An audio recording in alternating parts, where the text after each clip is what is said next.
नमस्कार मित्रांनो, मी अमोल लोखंडे. मित्रांनो, मराठी अड्डा या चॅनलवरती तुमचं सर्वांचं स्वागत आहे. मित्रांनो, नाबार्ड बँकेमध्ये भरती निघालेली आहे. ही भरती फक्त 10वी पासवर असणार आहे आणि यामध्ये तुम्हाला पगार 35,000 इतका पगार राहणार आहे.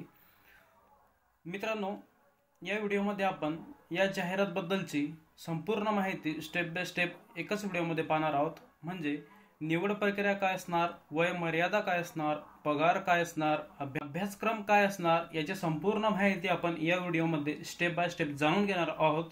मित्रांनो, तत्पूर्वी जर चॅनलवर जर नवीन असाल, चॅनलला सबस्क्राईब करून ठेवा, कारण असेच महत्त्वपूर्ण व्हिडिओ, भरती रिलेटेड व्हिडिओ आपण आपल्या चॅनलवर घेऊन येत असतो. तर कुठलाही वेळ न घेता व्हिडिओला सुरुवात करूया. बघू शकता मित्रांनो, तुम्ही आता आपण ऑफिशियल जाहिरातीवरती आलेलो आहे. National bank for agriculture and rural development म्हणजेच नाबार्डचा फुल फॉर्म आहे मित्रांनो. यामध्ये मित्रांनो आपण महत्त्वाचे पॉईंट कव्हर करणार आहोत. मित्रांनो, यामध्ये आपण सर्वात प्रथम महत्त्वाचे पॉईंट म्हणजे महत्त्वाच्या तारखा काय आहे आपण त्या पाहणार आहोत. यामध्ये मित्रांनो 2 ऑक्टोबर रोजी फॉर्म सुरू झालेले आहे. म्हणजे 2 ऑक्टोबरपासून फॉर्म भरण्यास सुरुवात झालेली आहे. तुम्ही लवकरात लवकर फॉर्म भरू शकता. त्यानंतर 21 ऑक्टोबर ही लास्ट डेट राहणार आहे फॉर्म भरण्याची. आणि मित्रांनो, यांनी परीक्षेची डेट ही पहिलीच मेन्शन केलेली आहे, ऑनलाईन एक्झाम. म्हणजेच तुमची ऑनलाईन एक्झाम 21 नोव्हेंबर 2024 या दिवशी तुमची एक्झाम होणार आहे, हे तुम्ही लक्षात असू द्या.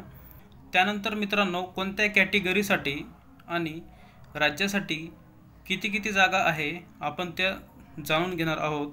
म्हणजे इथं बघू शकता तुम्ही, इथं हा तक्ता आहे. यामध्ये राज्याचे नाव दिलेले आहे आणि त्यापुढे कोणत्या कॅटेगरीसाठी किती जागा आहे त्या दिलेल्या आहे.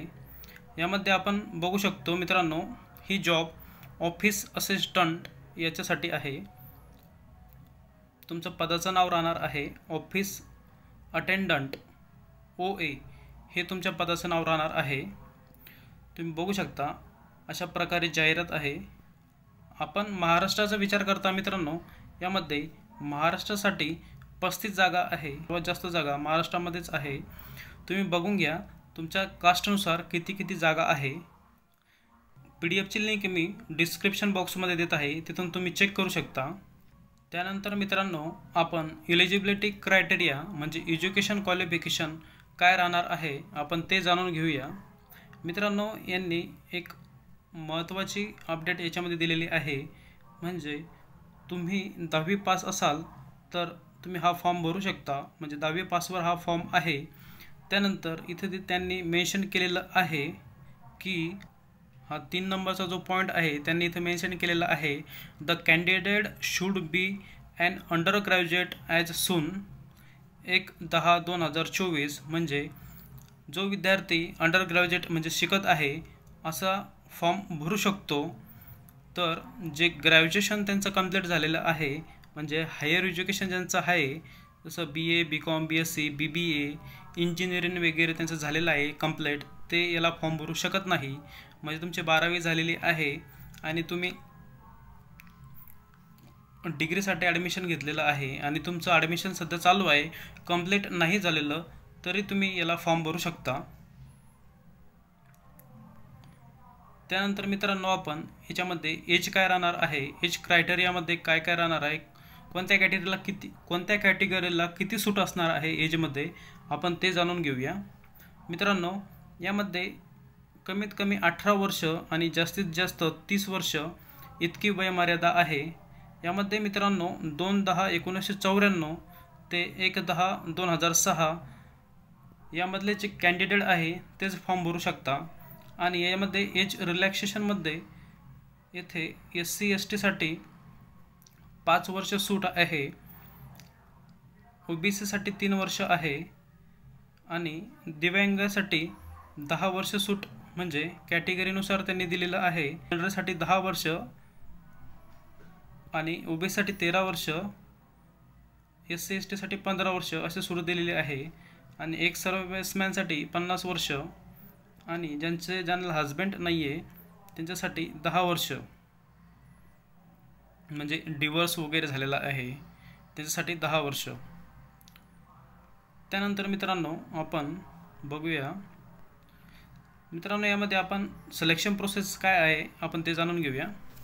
मित्रांनो चॅनलला जर सबस्क्राईब केलं नसेल तर चॅनलला सबस्क्राईब करून ठेवा, कारण असंच महत्त्वपूर्ण व्हिडिओ आम्ही घेऊन येत असतो. मित्रांनो सिलेक्शन प्रोसिजरमध्ये आपण जाणून घेऊया की कोणकोणते सब्जेक्ट राहणार आहे. यामध्ये तुमची एक ऑनलाईन टेस्ट होणार आहे मित्रांनो. यामध्ये तुम्हाला हे चार सब्जेक्ट असणार आहे. रिझनिंग, इंग्लिश, जनरल अवेअरनेस आणि न्यूमरिकल ॲबिलिटी. हे 30 मार्काचे तुम्हाला प्रश्न असणार आहे. 120 क्वेश्चन राहणार आहे आणि मार्क त्याला 120 राहणार आहे. यामध्ये तुम्हाला टाईम आहे 90 मिनिटाचा टाईम दिलेला आहे मित्रांनो, हे लक्षात असू द्या. हे सिलेक्शन प्रोसिजर आहे. त्यानंतर तुमचे सेकंड स्टेज होणार आहे. यामध्ये लँग्वेज प्रोफिशियन्सी टेस्ट, म्हणजे ज्या राज्यातून तुम्ही फॉर्म भरता आहे त्या राज्याची तुम्हाला लोकल लँग्वेज येणं गरजेचं आहे. जसं तुम्ही महाराष्ट्राचे आहात तर मराठी ही भाषा येणं तुम्हाला गरजेचं आहे. तर ही लँग्वेज टेस्ट एकदम सोपी राहणार आहे मित्रांनो त्याच्यासाठी. जर तुम्ही अदर स्टेटसाठी जर अप्लाय करत असाल, म्हणजे मध्य प्रदेशमध्ये सध्या तुम्ही अप्लाय करत असाल तर मध्य प्रदेशमध्ये हिंदी ही भाषा यूज होती, तर तुम्हाला तिथली लोकल लँग्वेज हिंदी भाषा ही येणं गरजेचं आहे, तरच तुम्ही फॉर्म भरू शकता. त्यानंतर मित्रांनो इथे आपण महत्त्वाचं पॉईंट काय आहे ते जाणून घेऊया. यामध्ये मित्रांनो परीक्षा तुमची इंग्लिश आणि हिंदी या दोन्ही मोडमध्ये राहणार आहे. त्यानंतर मित्रांनो इथं निगेटिव्ह मार्किंगसुद्धा दिलेले आहे. 1/4ची निगेटिव्ह मार्किंग दिलेली आहे. त्यानंतर मित्रांनो याच्यासाठी फी काय असणार आहे आपण ती बघून घेऊया. मित्रांनो SC/ST साठी 50 रुपये फी आहे आणि अदर कॅन्डिडेटसाठी 500 रुपये फी आहे. त्यानंतर मित्रांनो याचे एक्झाम सेंटर कोणते कोणते आहे आपण ते जाणून घेऊया. म्हणजे महाराष्ट्राचा विचार करता तर महाराष्ट्रामध्ये हे एक्झाम सेंटर राहणार आहे. अमरावती, अहमदनगर, अकोला, छत्रपती संभाजीनगर, औरंगाबाद, धुळे, जळगाव, कोल्हापूर, लातूर, मुंबई, ठाणे, नवी मुंबई, चंद्रपूर, नांदेड, पुणे, सोलापूर, नाशिक, चंद्रपूर इतके एक्झाम सेंटर आपल्या महाराष्ट्राचे आहे. मित्रांनो इथे एक सिलेक्शन प्रोसेसमध्ये एक महत्त्वाचा पॉईंट राहिलेला होता. मित्रांनो तुमची जी मेरिट लिस्ट लागणार आहे ती स्टेट वाईज लागणार आहे. इथे तुम्ही बघू शकता state wise merit list will be prepared for final selection. The mark obtained in the online test will be considered for the final merit list. म्हणजे ज्या त्या राज्याची फायनल मेरिट लागणार आहे सेपरेट कॅटेगरीनुसार. त्यानंतर मित्रांनो इथे वेटिंग लिस्ट सुद्धा त्यांनी दिलेली आहे. तर मित्रांनो अशा प्रकारे जाहिरात होती. मित्रांनो माहिती आवडली असेल मित्राला शेअर करायला विसरू नका आणि चॅनलवर जर नवीन असाल चॅनलला सबस्क्राईब करून ठेवा. धन्यवाद मित्रांनो. जय हिंद, जय महाराष्ट्र.